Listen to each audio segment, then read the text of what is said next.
Kamasho ofisa wa Mbarara City Alan Karakure Buhanda kandi ebembire huru ya trade odo murema barra na shababe bintu byabo byasiskire okwije bakakora endagano na council bakabaha ibintu byabo ahari abo bintu byabo byasiskire hariho ntebekanisa zone zikubakita. This is a lifetime activity for as long as Mbarara City area town trade order netekwa guma nekorachi nekorwa because it is one of our key output. So ebyo kuteka ngo batandika baheza erizoba no weekend tubariho tubarakore ebyo tubirum.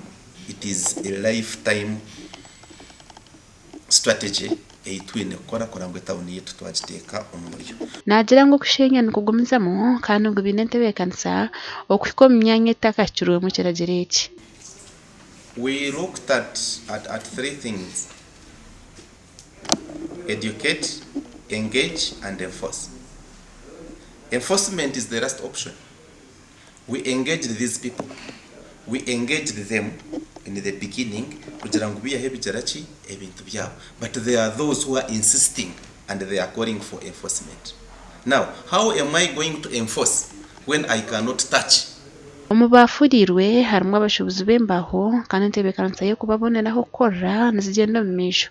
Union erkwebembera bembaho abawudu n'abamakara bakarinjira out exercise yo kwandika buri muntu wena uri kushobora emurimbaho umurimba City kandi twine abantu nka 10,250 already twahandikire abarukudiringa omumba because waza kupuraninjira abantu oyine kubanza kumanya nabahi ati kuba ikirari twe kansuba idene kati no alternative so basharawo twicerezana nabo batucyangwe twerondera umwanya n'ingabo baturonda ko batwereza option bo kuturondera n'ingitwe twerondera twahize tuza twine landlord gitwa mbere nawe twicerezana nawe nabo twicereza kugira ngo kwara tukore bitwenda umwanya ubwe twicerezane na kanso tubone kufuruka tuzamwanya gutwaronze na ukutugira ngo turuge hano yani kituruma munonga kozi bagasoma bite nkobe mbatshanga bono bamanya ngo babizimba shangwa